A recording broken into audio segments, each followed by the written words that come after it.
Assalamualaikum warahmatullahi wabarakatuh. Sebelumnya, perkenalkan nama saya Miftahun Nikmah dengan NIM 211011121. Di sini saya akan menjelaskan mengenai berbagai macam teknik berpikir yang dapat diterapkan dalam analisis bisnis.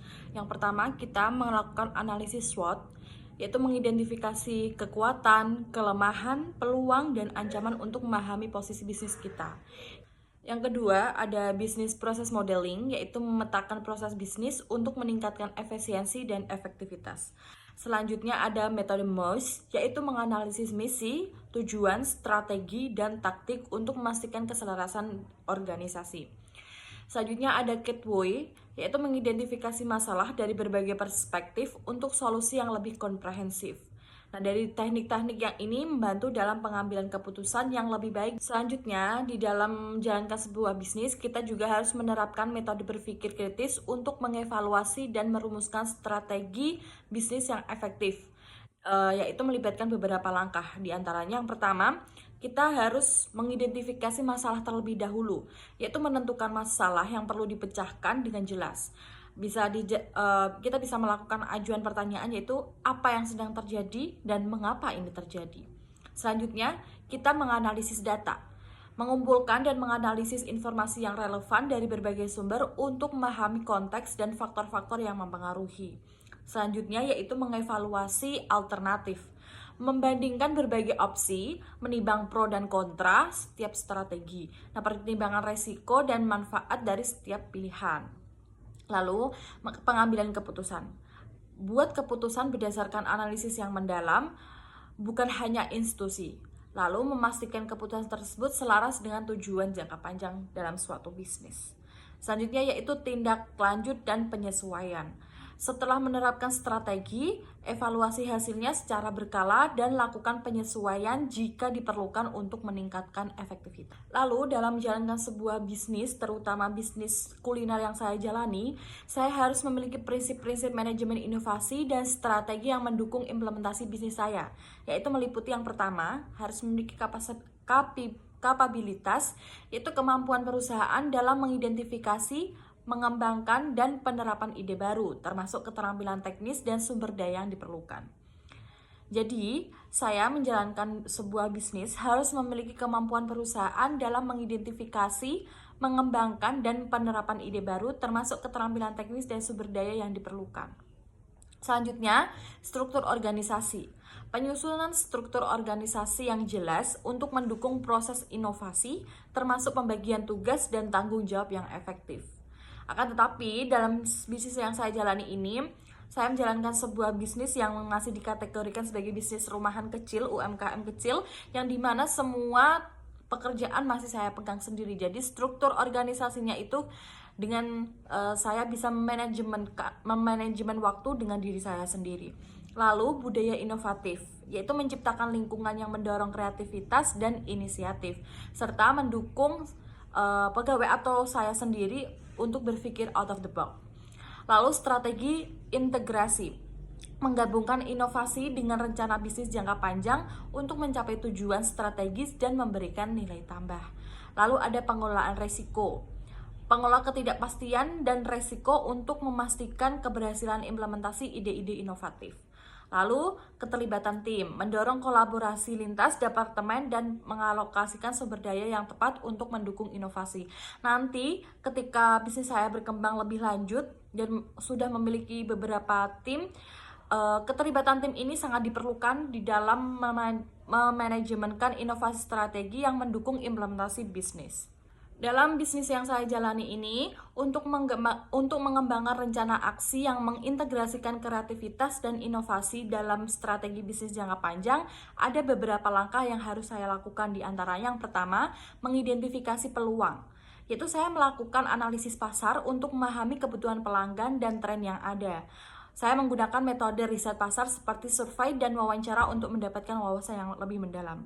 Sebelum saya menghasilkan sebuah produk, mengeluarkan sebuah produk, terlebih dahulu saya bisa menganalisis pasar. Apakah lingkungan setempat saya itu suka dengan menu-menu yang nantinya saya akan keluarkan atau bahkan tidak tertarik. Jadi saya akan melakukan riset pasar terlebih dahulu untuk mengetahui apakah menu yang nantinya saya keluarkan itu dapat disukai oleh lingkungan sekitar. Selanjutnya, melakukan penerapan design thinking. Menggunakan pendekatan design thinking untuk memahami masalah pelanggan dan menciptakan solusi inovatif. Ini melibatkan identifikasi masalah, eksplorasi solusi, dan prototyping. Nah, untuk melakukan penerapan design thinking ini, kita sebagai pelaku usaha harus memahami masalah pelanggan. Misal, harga yang saya tawarkan terhadap produk yang saya keluarkan ini terlalu mahal atau bagaimana. Kita harus bisa memahami nih masalah-masalah pelanggan.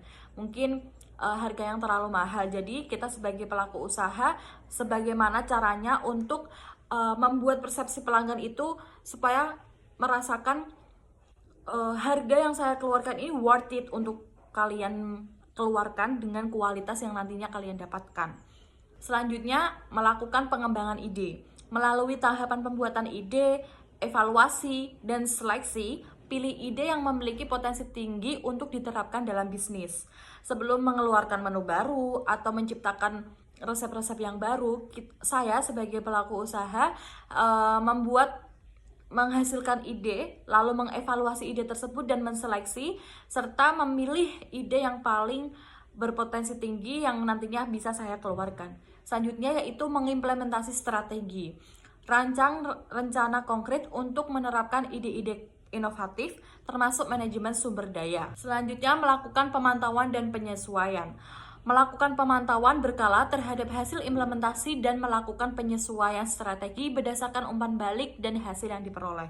Biasanya ketika pelanggan sudah mendapatkan produk yang saya jual, saya meminta review dari pelanggan tersebut, bertujuan untuk memantau apakah kualitas yang saya keluarkan ini stabil atau tidak.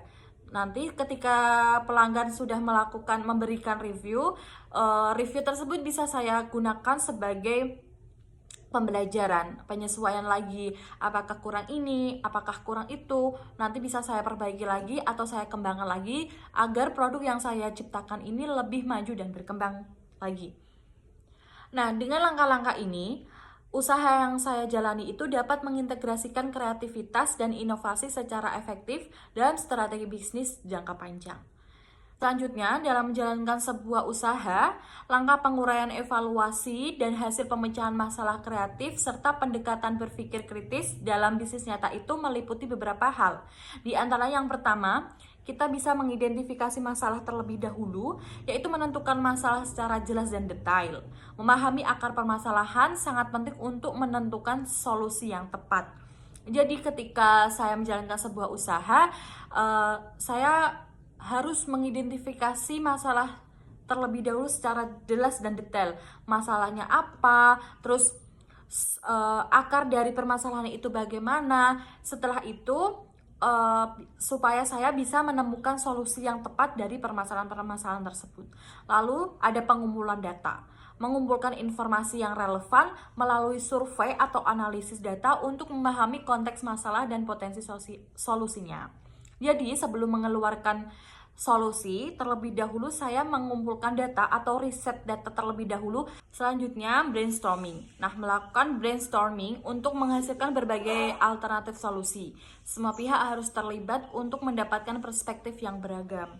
Selanjutnya yaitu mengevaluasi alternatif, meninjau setiap alternatif berdasarkan kriteria seperti kelayakan, dampak, dan sumber daya yang diperlukan.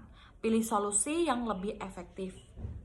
Selanjutnya, yaitu kita bisa melakukan implementasi solusi, mengembangkan rencana aksi untuk menerapkan solusi terpilih, melibatkan semua pihak terkait dan memastikan pemahaman peran mereka. Yang terakhir ada monitoring dan evaluasi. Setelah implementasi, Pantau hasilnya untuk menilai efektivitas solusi, melakukan penyesuaian jika diperlukan untuk meningkatkan hasil di masa depan. Sekian dari pemaparan yang saya sampaikan. Kurang lebihnya mohon maaf. Wallahul muwaffiq ila aqwamit thoriq. Wassalamualaikum warahmatullahi wabarakatuh.